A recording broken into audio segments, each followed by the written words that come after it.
রব্বুল আলামিন আল্লাহ পাক আমার আপনাকে ডেকে বললেন, ও দুনিয়ার বান্দা বান্দিরা, আমি রব্বুল আলামিন আল্লাহ পাক তোমাদেরকে জানিয়ে দিই, যদিও এই আয়াতটি বিশ্ব নবীর উপরে নাজিল হয়েছিল, ওই জন্য এই আয়াতের সর্বপ্রথমে আল্লাহ কুল ব্যবহার করেছেন।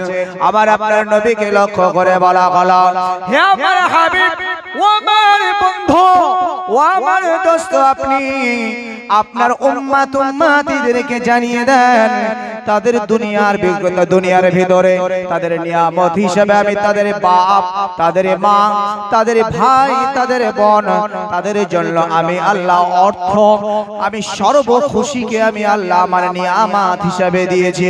কিন্তু হে আমার রাসূল, আপনি আপনার উম্মত উম্মতিদিগকে বলে দেন, তারা যদি সর্বাপেক্ষা আমি এবং আপনি আমার হাবিব, আমার বন্ধু নবী মুহাম্মদ সাল্লাল্লাহু আলাইহি ওয়াসাল্লাম যদি আমাকে এবং আপনাকে ভালো না বাসে, যার অন্তরে আপনার প্রতি প্রেম, আমি আল্লাহ আমার প্রতি ভালোবাসা যার অন্তরে নাই, ওই মানুষটা কখনো আমার প্রকৃত বান্দা হতে পারে না।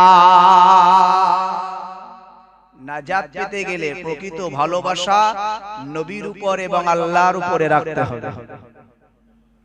হে তরুণেরা, যুবকেরা, ও আমার মুরব্বিয়ানিরা, রব্বুল আলামিন আল্লাহ পাক কোরআন শরীফে আমার আপনার নবীর শানে অনেক কথাই বলেছেন। কোরআন শরীফে কোথাও আল্লাহ বললেন, ইয়া আইয়ুহাল্লাযীনা আমানু, হে ঈমানদারেরা, হে বিশ্বাসীগণেরা, আমি আল্লাহ পাক আল্লাহ তাআলা জানিয়ে দিলাম, আতিউল্লাহ, তোমরা আমি আল্লাহ আমার ইতাআত করো, আর আমার পরে তোমরা যার ইত্তেবা করবে, তোমরা যার অনুসরণ করবে, তোমরা যার অনুকরণ করবে, ওয়া আতিউর রাসূল। অন্য জায়গায় আল্লাহ জানিয়েছেন, মাইয়ুতিইল্লাহ ফাকাদ আতা, মাইয়ুতিইর রাসূলা ফাকাদ আতা আল্লাহ, যে আমার রাসূলকে ইতাআত করলো, যে আমার রাসূলের ইত্তেবা করলো, ও দুনিয়ার বান্দা বান্দিরা মনে রাখো, সে স্বয়ং আমি আল্লাহ আমারই ইত্তেবা করলো। একবার জোরে বলো। অগণিত আয়াত এসেছে নবীর শান, অগণিত আয়াত আল্লাহ আমাদের জন্য রাসূলের শানে রেখেছে।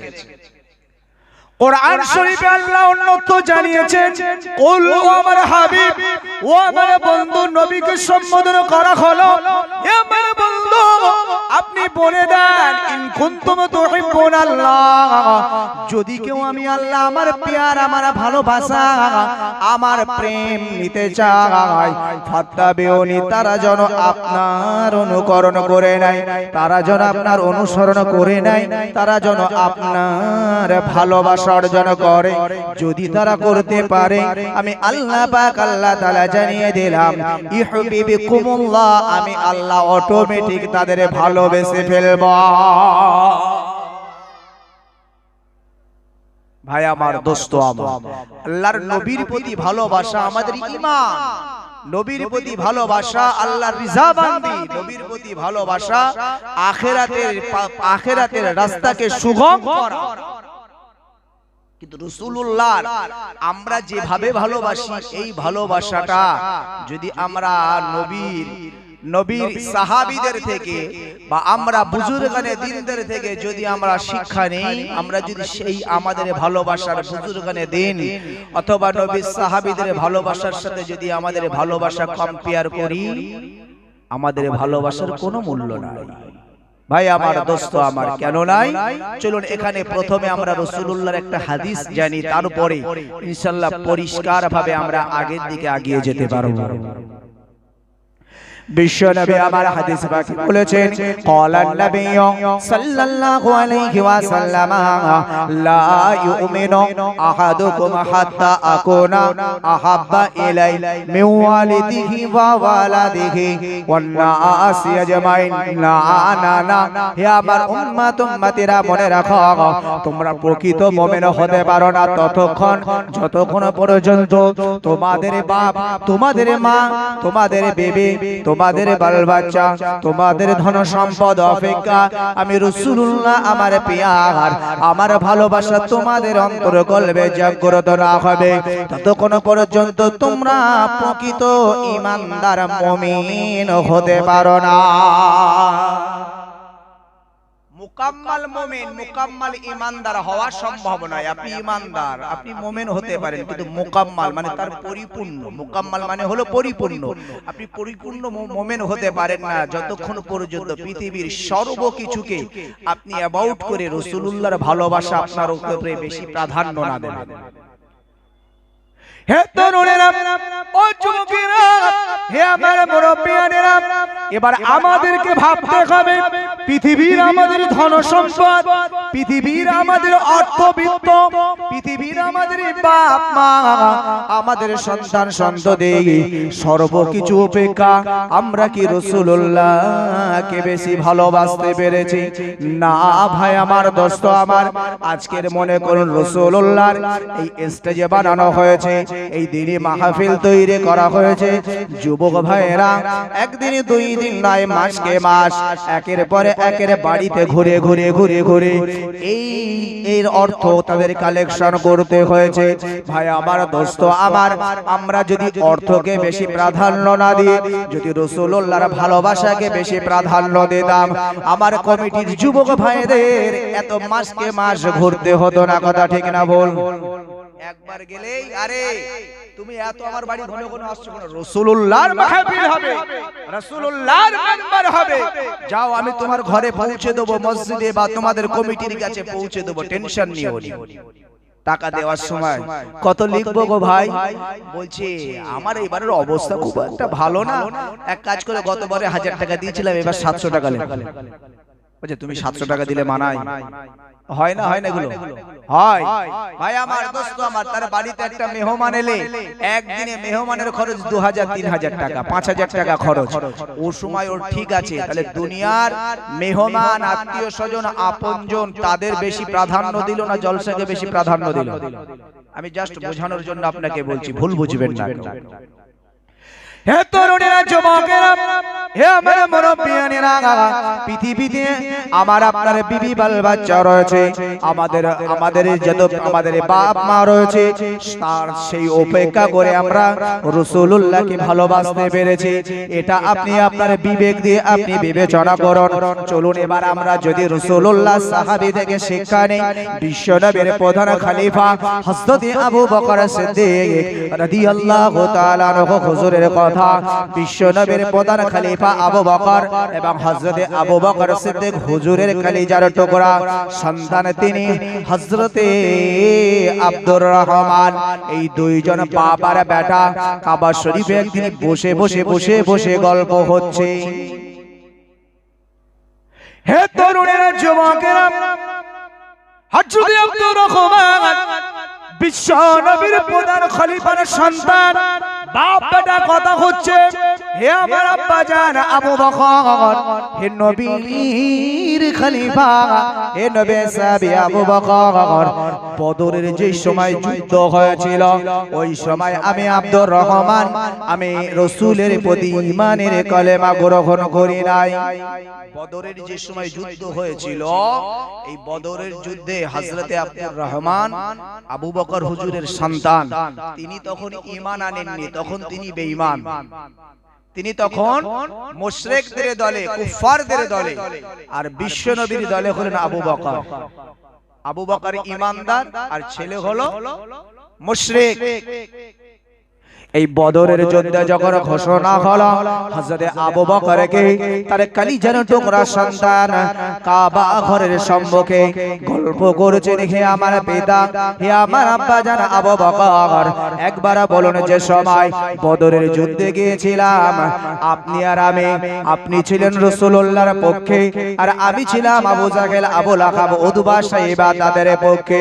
হে আমার আব্বা জান, আপনি জানেন না আমি আব্দুর রহমান, আমি আপনাকে কয়েকবার মৌকা পেয়েছিলাম, আমি যদি ওই সময় চাইতাম আমি আপনার গর্দানটাকে উড়িয়ে দিতে পারতাম, কিন্তু না না না না, যদিও আপনি রাসূলুল্লাহর পক্ষে আর আমি হলাম কুফফারদের পক্ষে, এই জন্য যদিও আপনার সাথে আমার সেই সময় দুশমনি ছিল, কিন্তু না না না, আমি আব্দুর রহমান, আপনি যে আমার পিতা, এই পিয়ার, এই প্রেম, এই মহাব্বত, এই ভালোবাসা আমাকে বাধা দিয়েছিল।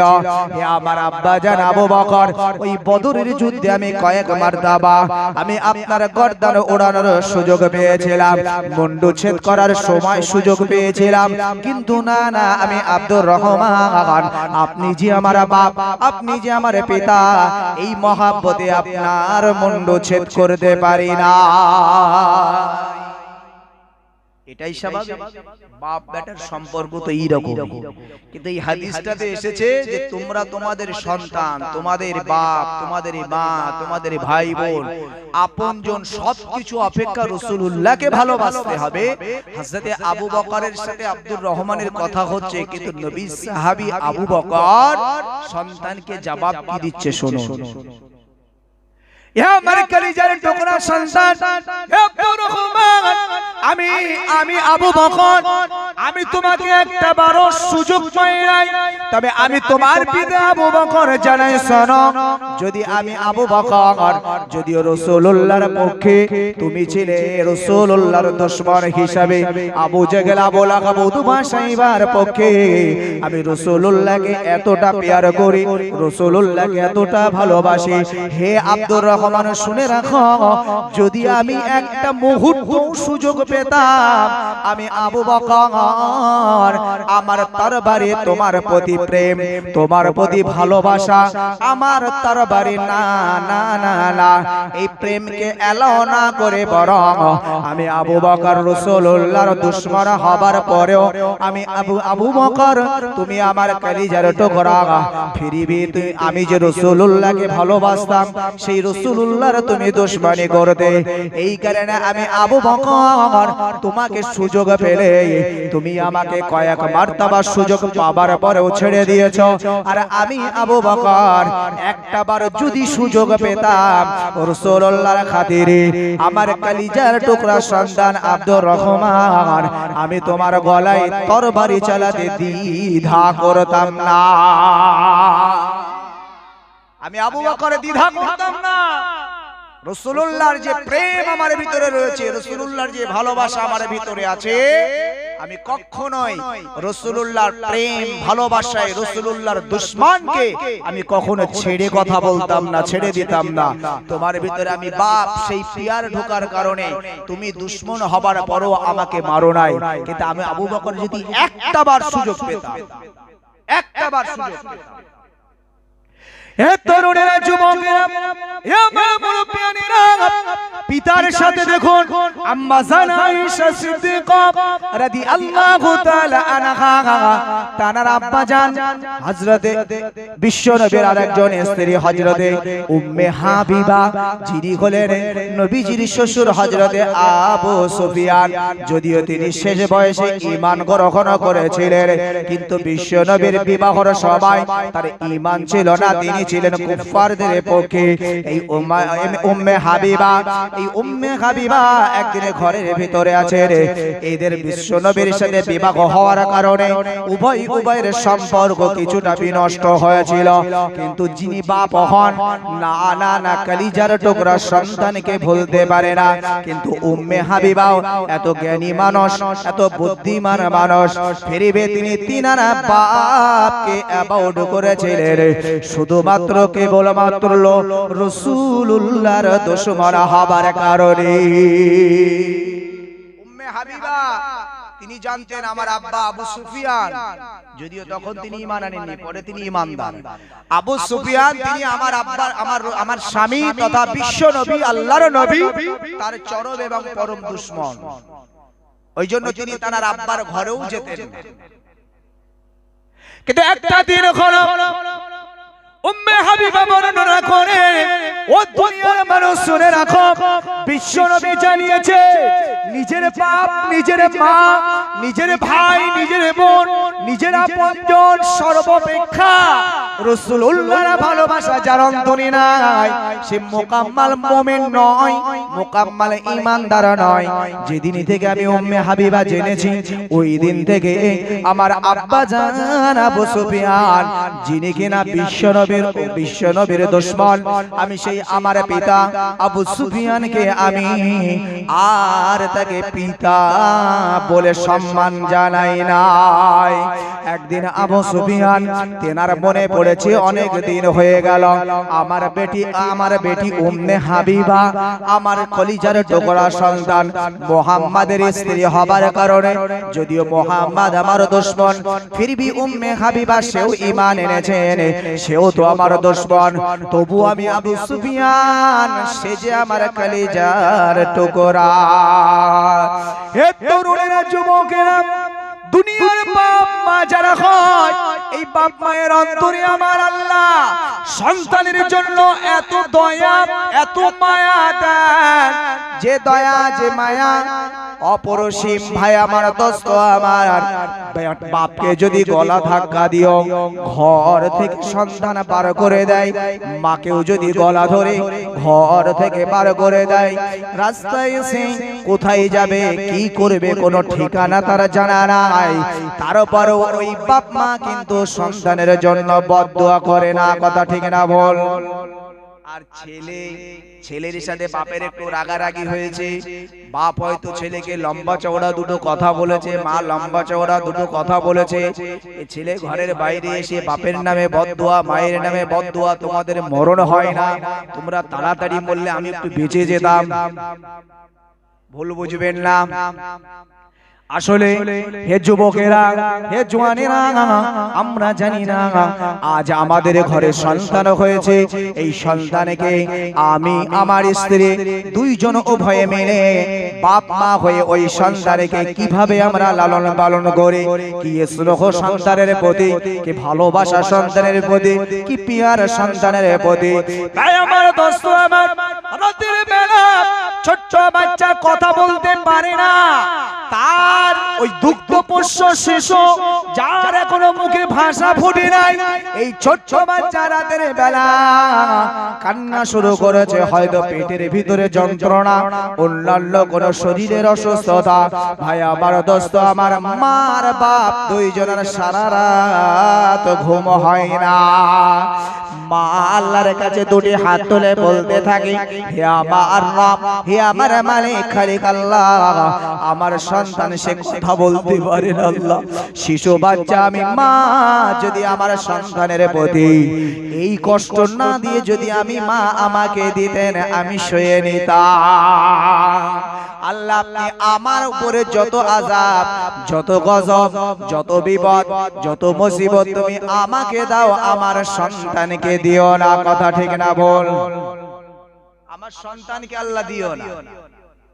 হে তরুণেরা, ও যুবকেরা, হে আমার মুরব্বিয়ানেরা, আজ তোমার ছেলের কথা ভেবে সকাল বেলা ঘুম থেকে উঠে বেরিয়ে যাও, সারাদিন তোমার কোনো আতা পাতা নাই, কাজ আর কাজ, কাজ আর কাজ, পেটে খোদা লেগেছে, 50 টাকা খরচ করে হাফ প্লেট বিরিয়ানি খাবে, এ তোমার মনে ধারণা হলো না এই 50 টাকার বিরিয়ানি যদি খাই আমার পরিবারে 50 টাকার পুঁজি নষ্ট হয়ে যাবে, আমার ছেলের ভবিষ্যৎটা ভালো হবে না।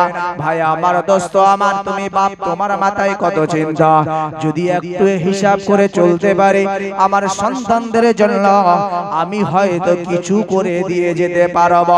সারা জীবন বাপের চিন্তা, মা আমার সারা জীবন তা সে নিজে কষ্ট করে, সে সারা জীবন তার মুখের আঘাত তোমার মুখে তুলে দিয়ে তোমাকে লালন পালন করেছে। ভাই আমার, দোস্ত আমার, এই বাপ মা কোনোদিনই সন্তানকে ভুলতে পারে না, কিন্তু সন্তান সে দুনিয়াতে এসে বাপ মাকে ভুলে যেতে পারে। যদি আমার প্রসঙ্গ এটা নয়, জাস্ট আমি বোঝানোর জন্য বলছিলাম। আর যদি আবু সুফিয়ান তার কলিজার টুকরি মেয়ে উম্মে হাবিবা রাসূলুল্লাহর স্ত্রী সারা পৃথিবীর সমস্ত উম্মতিদের মা জননী ভাই আমার দোস্ত আমার এই উম্মে হাবিবা দেখতে পান আমার আব্বা জান হযরতে আবু সুফিয়ান তিনি আমার ঘরের দিকে টক টক টক টক করে হেঁটে আসছে। আবু সুফিয়ানের মনের চিন্তা আর তার মেয়ের ভালোবাসা তার মেয়ের প্রেম তার ঘরে টেনে এনেছে। যখনই আবু সুফিয়ান রাসূলুল্লাহর ঘরের দিকে আসে আর উম্মে হাবিবা তার ঘরের দরজাটা বন্ধ করে দেয়। আবু সুফিয়ান আসছে আর উম্মে হাবিবা ঘরের দরজাটা বন্ধ করে দিচ্ছে। না কোনো দুশমনি তার সাথে না, দুশমনি খালি রাসূলুল্লাহর সে দুশমন। রাসূলুল্লাহ আল্লাহ দ্বীন আল্লাহর ইসলাম আল্লাহর কোরআনের দাওয়াত দেয়, তার এগেইনস্টে আবু সুফিয়ানের যত যুদ্ধ যত লড়াই যত জিহাদ এই আবু সুফিয়ান বিশ্ব নবীর উপরে তার যে মনের ধ্যান ধারণা তার যে মনের ক্ষোভ রাসূলুল্লাহর এক কথায় তিনি যে দুশমন এজন্যই কেবলমাত্র উম্মে হাবিবার ক্ষোভ। চলুন আগে আরো আগে গেলে বুঝতে পারবেন।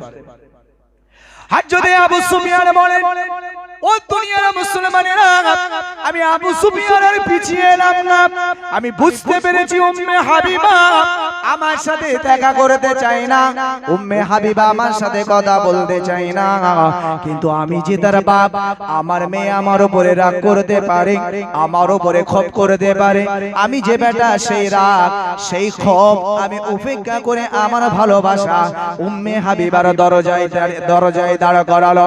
দরজাটা লক করতে শুরু করলো। হে আমার কলিজার টুকরি মেয়ে ও উম্মে হাবিবা না না না তোমার সাথে তো আমার কোনো দুশমনি নাই, তোমার সাথে তো আমার কোনো খারাপ আচরণ নাই, কেন তুমি এমনটি করেছো মা? উম্মে হাবিবা তোমার ভালোবাসা তোমার প্রেম আমাকে টেনে এনেছে তোমার দরজায়। হে উম্মে হাবিবা মা তুমি বেরিয়ে এসো, আমি তোমার পিতা আবু সুফিয়ান জনমের মতন একটাবার তোমার চেহারাটা একটু দেখি, তোমার মুখটা একটু দেখি, তোমাকে আমার বুকের ভিতরে নিয়ে একটু সোহাগ করি। হে আমার কলিজার টুকরে উম্মে হাবিবা আর দেরি করো না মা, একটু দরজাটা খুলে দাও। এবার দেখুন বিশ্ব নবীর স্ত্রী উম্মে হাবিবা বলেন ওগো আমার আব্বা জান না না না না আমিও আপনাকে প্যার করি, আমিও আপনাকে ভালোবাসি, আপনি যে আমার বাপ আপনার জন্য যথাযথ সম্মান আপনার জন্য যথাযথ ইজ্জত, কিন্তু না না না যে অন্তরে রাসূলুল্লাহর ভালোবাসা নাই সেই মানুষটাকে আমি উম্মে হাবিবা তাকেও ভালোবাসি না। আমি পিতাকে ছেড়ে দিতে পারি, আমি আমার বাপের ভালোবাসা আমি আমার বাপের মহব্বত হে আবু সুফিয়ান আমি ত্যাগ করতে পারি শুধুমাত্র রাসূলুল্লাহর ভালোবাসার কারণে, যিনি রাসূলুল্লাহর দুশমন আর আমি উম্মে হাবিবা তাকে পিতা বলে সম্মান করতে জানি না।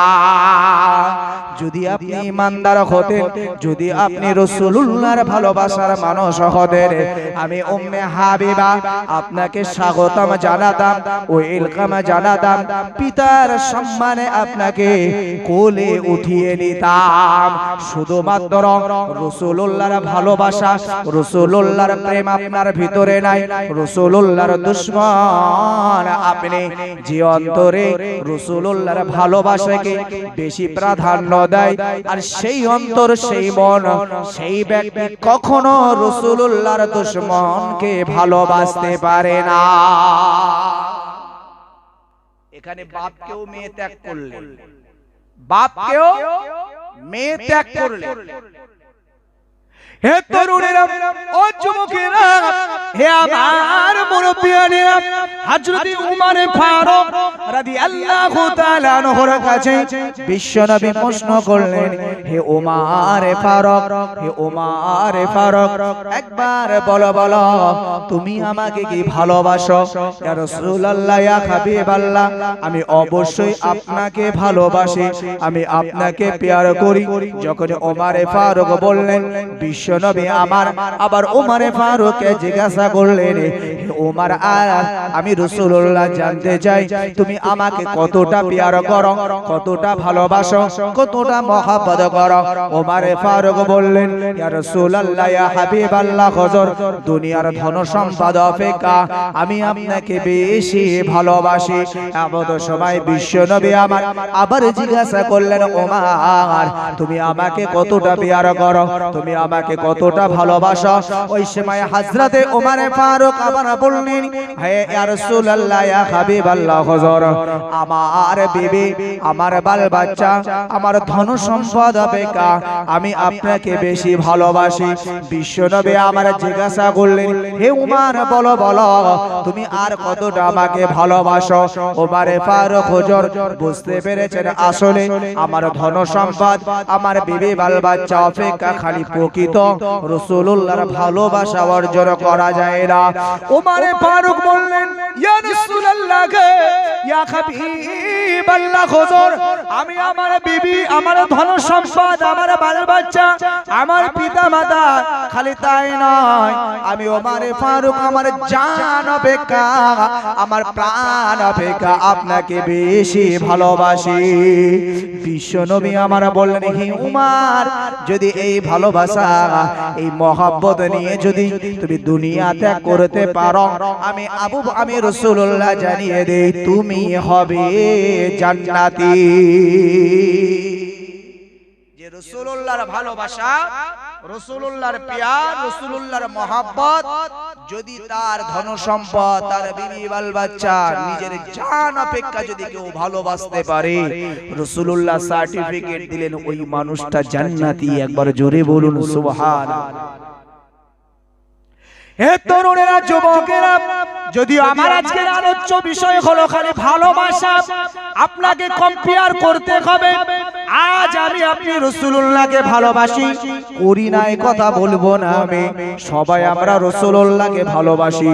রাসূলুল্লাহর উপরে যখন কটূক্তি হয়, হযরতে আম্মা জান আয়েশার উপরে যখন কটূক্তি হয়, সারা বাংলার মানুষ জাগ্রত হয়েছিল, সারা ভারতের মানুষ জাগ্রত হয়েছিল, সারা পৃথিবীর মানুষ জাগ্রত হয়েছিল।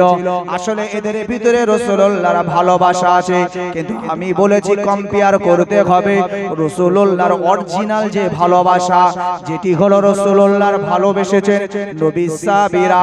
এই ভালোবাসা দেখে আমাদের অন্তরে এই ভালোবাসার অভিনয় নয়, এই ভালোবাসার বাস্তবটা আমাদেরকে রূপ দিতে হবে। ভাই আমার, দোস্ত আমার, বিশ্বনবীর সাহাবী হযরতে মুসাব ইবনে হযরতে মুসা, এই মুসা ইবনে উমাইর, বাপের নাম উমাইর, ছেলের নাম মুসাব, রাসূলুল্লাহর একজন সাহাবী।